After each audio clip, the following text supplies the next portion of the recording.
జై శ్రీమన్నారాయణ. సుదర్శనవాణి యూట్యూబ్ ఛానల్కి స్వాగతం. గృహానికి ప్రారంభానికి పూర్వం అంటే నూతన నిర్మాణానికి మొట్టమొదటి చేయవలసిన ప్రక్రియ స్థల నిరూపణ అనేది మనం తెలుసుకుంటున్నాము. ఇప్పుడు స్థల శుద్ధి ఎందుకు చేయాలి అనేది మనం ఒకసారి చూద్దాం.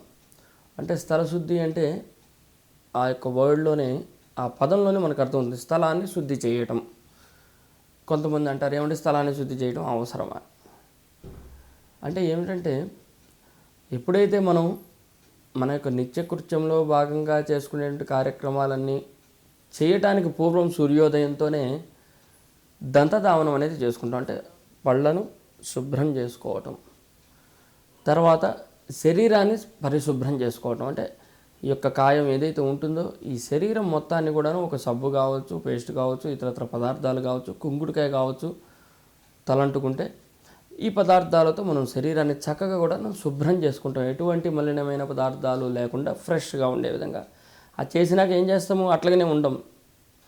దానిపైన ఒక లేయర్ లాగా మనం ఒక షర్ట్ అనేది వేసుకుంటాం. అంటే మన కాయాన్ని బయటకు కనపడనీయకుండా చేయడానికి ఒక షర్ట్ లాంటిది వేసుకుంటాం. తర్వాత ఒక ప్యాంటో, దోవతో, చీరో ఏదో కట్టుకుంటాం. అంటే మన శరీరాన్ని శుభ్రం చేసుకోవటం, అంతర్గతంగా పళ్ళను శుభ్రం చేసుకోవటం, బహిర్గతంగా శరీరాన్ని, చర్మాన్ని శుద్ధి చేసుకోవటం. ఇవి చేసినాకనే మనకు ఫ్రెష్నెస్ అనేది వస్తుంది, యాక్టివ్నెస్ అనేది పెరుగుతుంది, షార్ప్నెస్ ఉంటుంది. ప్లస్ బ్రెయిన్ కూడా స్ట్రెస్ లేకుండా మైండ్ అనేది ఎప్పుడు ఆలోచన శక్తి పెంచే విధంగా ఉంటుంది. అదేవిధంగా మనం నిర్మించుకునేటువంటి గృహానికి ఏర్పాటు చేసుకున్న స్థలం ఏదైతే ఉంటుందో ఆ స్థలాన్ని కూడా శుద్ధి చేయాలంటారు శాస్త్రంలో. అదేమిటంటే, దీన్నంటే తోమాము, దీన్నంటే కడిగాము సరిపేసి, మరి దాన్ని అంతా ఎక్కడ కడుగుతాం, అదంతా మట్టి కదా అంటారు. దానికి శాస్త్ర ప్రకారంగా మనం శుద్ధి చేయాలంటారు. ఎట్లా చేయాలి? ఈ విధంగా చేసినటువంటి ప్రక్రియని స్థల శుద్ధి అంటారు. దీనికి మంచి శుభముహూర్తం కూడా చూడాలి. కొన్ని కార్యక్రమాలు చేసేటప్పుడు గృహ నిర్మాణంలో శుభముహూర్తాలు అవసరం.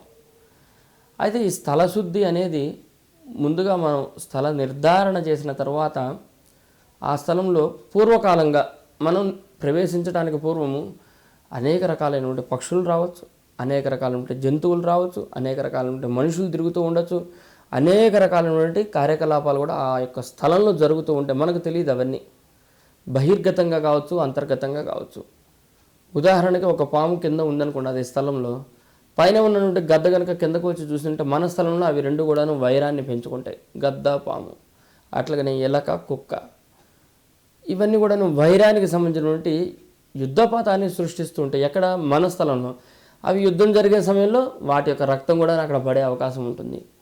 అట్లాగనే మన స్థలంలో వివిధ రకాలైనటువంటి జంతువులు వచ్చి ఆవాస యోగ్యాలుగా ఉండి చిన్న చిన్న గుహలుగా చేసుకొని ఉంటూ ఉంటాయి. అవి ఉన్నటువంటి జంతువులు కొన్ని మరణించే అవకాశాలు ఉండవు. మృత్యుఘోష కూడా తగులుతూ ఉంటుంది. అంటే మానవుడు ఒక్కడే కాదు, జీవంతో ఉన్నటువంటి ఏది మరణించినా దాని యొక్క ఘోష అనేది ఆ స్థలంలో వర్తిస్తుంది అంటాడు.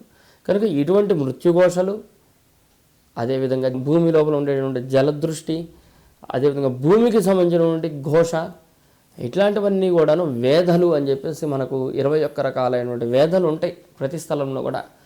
అందులో పరిపూర్ణంగా మొట్టమొదటిగా ఉన్నటువంటి వేద భూమికి సంబంధించిన, జలమునకు సంబంధించిన వేదలు తొలగిపోవాలి అంటే ఈ స్థల శుద్ధి అనేది చేయాలి. అయితే ఈ స్థల శుద్ధి అనేది ఒక్కొక్క ప్రాంతంలో ఒక్కొక్క విధంగా ఉండదు. శాస్త్రం అనేది ఎట్లాగైతే అందరికీ ఒకటే విధంగా రాసి ఉందో స్థల శుద్ధి కూడా ఒకటే విధంగా ఉంటుంది.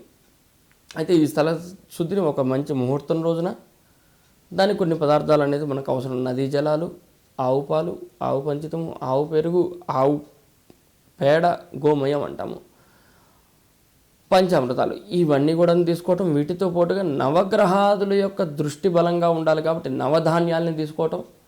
వీటన్నింటినీ కూడా మిశ్రమంగా చేసుకొని చక్కగా మంచి ముహూర్తం రోజున ఈ యొక్క స్థలశుద్ధి కార్యక్రమాన్ని చేసి అదే రోజున ఒక ఆవుని తీసుకొని వచ్చి అక్కడ కట్టివేసి ఆ ఆవు నుంచి వచ్చినటువంటి పరిశుభ్రమైనటువంటి ఆవు పంచితంతో స్థలాన్నంతా కూడా ఒక లేయర్ లాగా అట్లా చల్లుతాం.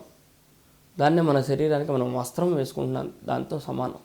ఒక లేయర్ లాగా ఆవు పంచితం మొత్తాన్ని ఇట్లా చల్లామనుకోండి, ఒక్కసారిగా స్థలం అంతా కూడాను మంచి వైబ్రేషన్ వస్తుంది. ఆ నవధాన్యాలు పండినటువంటి పంట ప్రకారంగా, అక్కడ పట్టినటువంటి మొలకల ప్రకారంగా అక్కడ నిర్మించినటువంటి గృహంలో ఉన్న యజమాని అభివృద్ధి కూడా అంత బలంగా ఉంటుంది అంటాడు శాస్త్రం. కనుక ఇటువంటి స్థలశుద్ధిని ప్రతి నూతన గృహం నిర్మించే వారందరూ కూడా పాటించాలి. మా ఎక్స్పీరియన్స్లో కొంతమందికి ఈ స్థలశుద్ధి అనేది చక్కగా చేయడంతోనే వాళ్ళకి మంచి పాజిటివ్ వైబ్రేషన్ స్టార్ట్ అవుతుంది. అనుకోకుండా ఎక్కడో ఎవరో ధనం ఇవ్వాల్సిన వాళ్ళు తీసుకొచ్చి ఇస్తారు. అప్పుడు లోను పెట్టకుండా ఇల్లు కట్టడం అవుతుందన్నమాట. అట్లాంటి సందర్భాలు ఉంటుంటాయి. కనుక స్థలశుద్ధిని మనం చక్కగా నెరవేర్చుకోవాలి. ఆ తర్వాత నిర్మాణం చేసుకోవడం అనేది మంచి పద్ధతి. జై శ్రీమన్నారాయణ.